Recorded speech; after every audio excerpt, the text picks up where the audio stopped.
Hi guys, Harsh here. So this is going to be a most important topic in your financial journey. सबसे important topic यही होता है. आपको कोई भी लाइफ में फाइनेंशियल डिसीजन है कि लोन लेना है, कुछ भी लेना है, नॉट जस्ट स्टॉक मार्केट, तो वो ही है टॉपिक है इंटरेस्ट रेट्स.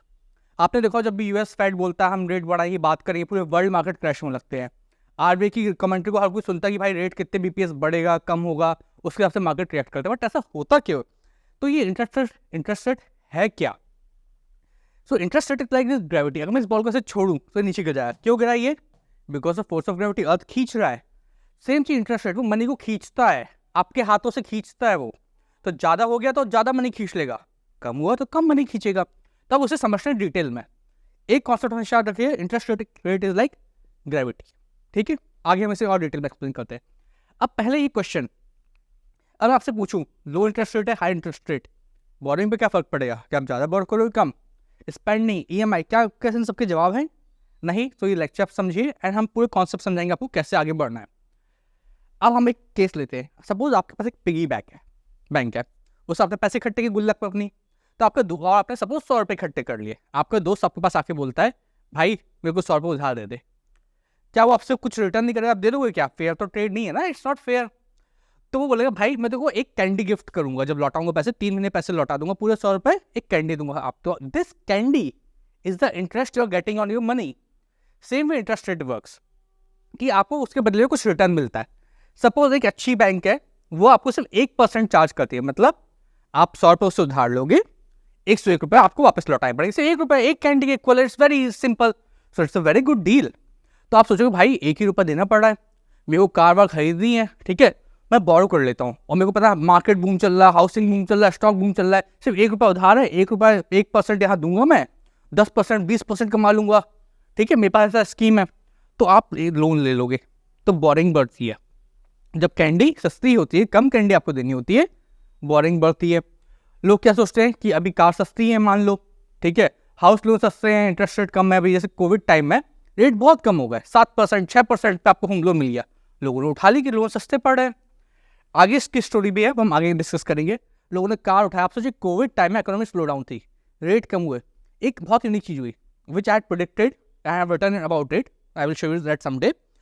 आई सेड कि now automobile sales will be one of the highest. And you see during the time of 2020 and 2021, highest automobile sales were there for car, for two-wheelers, etc. Because it was not just pent-up demand, but rates were so low. इतने लो थे कि दिवाली पे तो offer ही नहीं दिए गए. हमेशा दिवाली पे ऑटो ऑफर मिलते हैं, ऑफर नहीं दिए गए because they know no rates are low. People have lot of money. So जब रेट कम होता है लोग बोरो ज़्यादा करते हैं, लोन से सब car, house, bike, business boom करता है. क्यों करता है? यहाँ भी ग्रेविटी समझेंगे. बाइंग सेलिंग बढ़ जाती है क्योंकि आपके पैसा है आपके हाथ में. आपको देखो उधार ले लिया आपने, 1 करोड़ रुपए उधार ले लिया मान लो किसी, या 1 लाख रुपए उधार ले लिए. आप कार खरीदोगे, बाइक खरीदोगे. तो जो कार वाले का बिजनेस बूम हुआ, उसका वर्कर वो मान लो और बिजनेस लोगों को लगाएगा, वर्कर्स को नौकरी मिलेगी, उन्हें बोनस मिलेगा, तो वो ज़्यादा स्पेंडिंग करेंगे, वो कपड़े ज़्यादा खरीदेंगे, कपड़े वाला अपने यान वाले को ज़्यादा जल्दी पैसे दे देगा. तो पूरी इकोनॉमी बिजनेस बूम करने लगता है, बाइंग सेलिंग बढ़ जाती है. मतलब कैसे? कार वाले आपको कार सेल की, आपने कार बाई की, कार वाले ने आपको पैसे जो आए उससे बोनस दिया, लोगों को, अपने क्रेडिटर्स को पैसे दिए.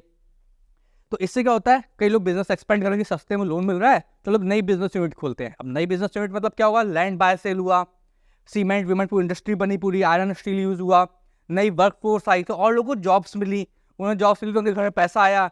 Now they can send kids to school, better school, they can buy more things in house etcetera.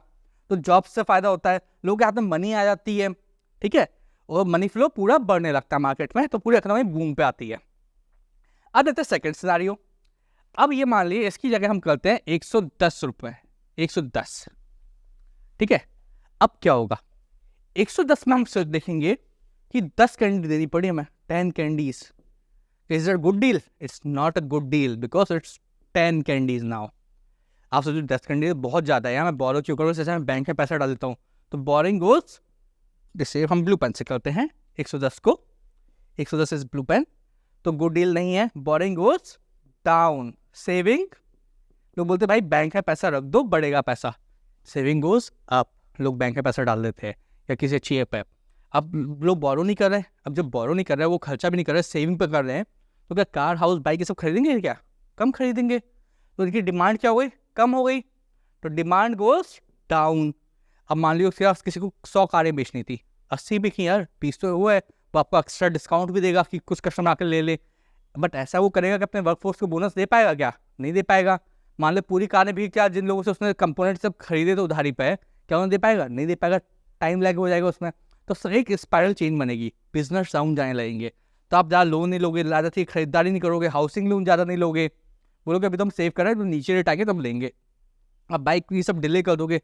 Business मान लो एक्सपेंड करना था उस बंदे को, कंपनी को, बट यार लोन तो बहुत महंगा, 10% पे यार कौन बिजनेस एक्सपेंड करेगा? वो सोचेगा भाई आज मैं नई यूनिट नहीं लगा रहा, मेरा यही चल रहा है काम काफ़ी, मेरे पास बहुत लोन है, ऑलरेडी मैं इंटरेस्ट पे करता हूँ अपने बिजनेस पे, ऑलरेडी मैं बैंक से लोन ले रखा है, वो भी इतना महंगा है, मैं इतना नया लोन नहीं ले सकता 10% पे, बहुत रेट है कॉस्टली।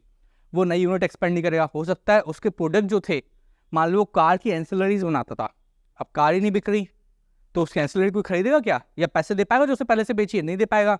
तो उस क्रेडिट डिफॉल्ट होने लगा उसका, तो उसका बिजनेस भी डाउन जाने लगेगा। तो हो सकता है कुछ लोगों को निकालना पड़े बिजनेस से, तो बाइंग सेलिंग कम हो गई, कार लोग कम बाई कर रहे हैं, कम सेलिंग हो रही है, ठीक है, कोई भी चीज़ सेल नहीं करना चाह रहा आप। जॉब्स कम हो गई, मान लो से कुछ लोगों को निकालना पड़ गया, तो जॉब गोज डाउन, ठीक है। Money in hand low, example आपने हाउस की EMI ली थी, आपकी 1 लाख सैलरी है, पहले सपोज आपकी EMI आती थी 35,000 की, मान लो जैसे कि एग्जाम्पल ले रहा हूँ, आपने 1 करोड़ का घर ले लिया 35,000 की, और ये था फ्लोटिंग रेट पे। अब आपका इंटरेस्ट बढ़ गया। इसका मैं पर्सनल एग्जाम्पल बताता हूँ। मैंने एक बहुत फेमस बैंक से लिया लोन, मेरा 20 साल का था, 20 साल मतलब 240 महीने, 240 मंथ्स।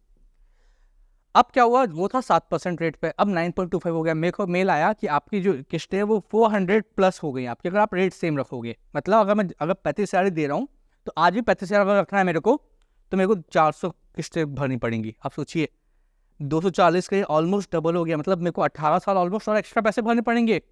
बैंक को तो फ्री के पैसे मिल गई है इंटरेस्ट रेट पे, मेरा कितना लॉस हो गया? 20 साल के वो 40 साल में वो पे करना पड़ा। सोचिए मेरे पास पैसा बचा नहीं बचा, कम पैसा, मेरे को 20 साल एक्स्ट्रा पे करना पड़ा अपने फ्यूचर में। अगर मैं किस्त से नहीं रखता, 240 से रखता, तो ये 35 से सपोज 50 हो जाती, तो आपके पास 1 लाख कमाते थे आप, 35 में से चला गया 15 और एक्स्ट्रा। क्या आप कुछ खरीद पाओगे नई चीज़ें? क्या आप शॉपिंग इतनी कर पाओगे? नहीं कर पाओगे, आपको लॉस हो गया ना। देखो, तो इसलिए मनी इन हैंड फ्लो कम हो जाता है, economy as a whole down जाने लगती है। तो ये सिनेरियो 2, तो रेट बढ़ता है तो इकोनॉमी डाउन जाती है। अब हम आपको ग्रेविटी का एग्जांपल भी समझाते हैं। ग्रेविटी क्या है बेसिकली? इसलिए आप आज काम कर रहे हो, ग्रेविटी नॉर्मल है, मैं चल रहा हूँ फिर रहा हूँ, मैं आपके ऊपर बहुत सारा वजन लाद दूँ, ग्रेविटी को 20 कर दूँ, ग्रेविटी अभी 10 थी नॉर्मली, 29.8 है, 20 कर दूँ, तो आपका वजन बहुत सारा है, आप काम कर पाओगे नहीं, आप थक जाओगे, आप पसीना आएगा, बिल्कुल बर्डन हो जाएगा। सेम इकोनॉमी बर्डन आती है, इंसान बर्डन हो जाते हैं, बिजनेस बर्डन हो जाते हैं जब ग्रेविटी। तो ग्रेविटी 10 की 20 की, तो अगर आप W वर्क करते थे, अब 0.5 W कर पाओगे। सब कुछ स्लो डाउन हो गया, बिजनेस स्लो डाउन, लोग slow down, job slow down, everything is very tough. Same happen with market, company produce नहीं करेगी, उनका प्रॉफिट कम होगा, तो मार्केट में डाउन ही तो जाएगा भाई। सेम भी अब एक्स्ट्रा लेते हैं, अब ग्रेविटी 0.5 करो मान लो, अब 10 से सब जंप करते हो, मून पे सब जंप करते हो, फोटो आपको देखे, क्योंकि सब कुछ ईजी हो गया, तो आप 2W वर्क कर सकते हो। बिजनेस एक्सपेंड हो रहा है क्योंकि सस्ते में क्रेडिट मिला, वो नए नए यूनिट खोलने लगेगा, नए लोगों को नौकरी देगा, उन लोगों को नौकरी मिलेगी तो उनके घर में पैसा आएगा, बच्चों को बड़े स्कूल में भेजेंगे, शॉपिंग करेंगे, खरीदारी करेंगे, कार खरीदेंगे, बाइक खरीदेंगे, लोन खरीदेंगे। मान लो 100 की 200 कार की डिमांड आ गई, बोलते हैं ना कि 3 महीने की वेटिंग, 6 महीने की वेटिंग, तो एंसिलरी यूनिट से बोला मेरे को और सप्लाई करो, तो वो नए प्रोड्यूस करेगा, नए लोगों को नौकरी पर लगाएगा, तो नौकरी boom, market bike selling, jobs boom, money in hand लोगों के पास ज़्यादा आ गई क्योंकि रेट कम है। ठीक है, मान लो 10% आपने हाउसिंग लोन लिया था, रेट कम होकर 7% हो गया, 3% का फायदा हो गया आपको। सोचिए वो 50 वाला सपोज 35 किस्त देते थे, हो सकता है आपको 20 किस्त देनी पड़े, तो आपको फायदा हो गया। या अगर अमाउंट सेम रखा, हो सकता है आपको 240 की 20 साल की जगह 18 साल 15 साल देना पड़े, फायदा हो गया आपको। इकोनॉमी बूम करने लगती है, तो इससे चीज़ों की वैल्यू बढ़ती है। कैसे बढ़ती है आप भी सोचोगे वैल्यू, तो हम आपको वैल्यू बात आगे एक्सप्लेन करते हैं।